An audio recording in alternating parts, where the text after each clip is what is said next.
Ivana. Ćao Ivana, šta ima novo? Što može biti novo? Jedva čekam raspust. Eto, to je novo. To nije novo, već star. Jeste, pravo si. Nego šta se juče desilo na školskom terenu? Šta to?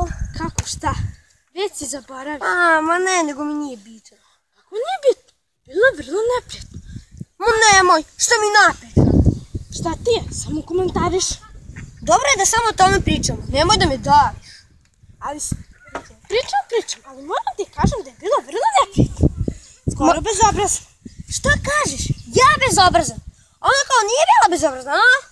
Ej, Ivana, da li ti sebe čuješ, čovječe? Pa čujem. Što?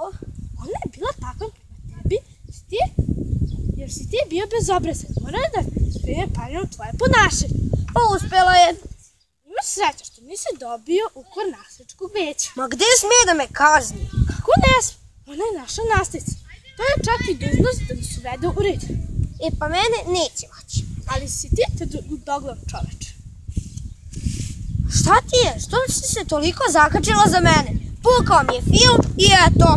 Ej, Ivan, ja stvarno ne želim ti držim predavanje. Mogla se na kulturniji način da pokažeš svoju nezadovoljnost. Nastavnica uopšte nije bila kriva. Kako nije? Šta jedno žensko uopšte može da zna o fudbalu? Ej, Ivane, opet preteraš. Ona je naša nastavnica i to što je žensko ne znači da ne poznaje pravila fudbala. Baš si dosadno, jel? Tipično za tebe. Ako ti neko kaže da si bezobrazan, ti ga odmah napadaš. Nemoj tako, starijem treba pokazati poštovanje. Pa ja i roditeljima skrešem sve u licu. I posle toga bude sve u redu.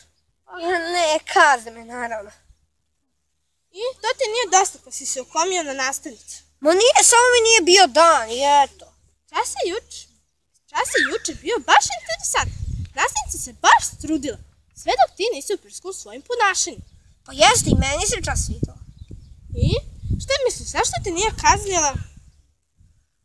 Ne znam, vjerovatno je bilo žao. Lično verujem, da nam puno puta oprostila. Ona i drugi nastavnici. Pa da. Naša razredna stašlić. Pa da, sigurno. Treba je da ih se zahvali što ti nije smanjila ocenu izvladanja. Da, mogao bi. Mogao bi da se zahvali. Pa da, to bi bilo najbolje.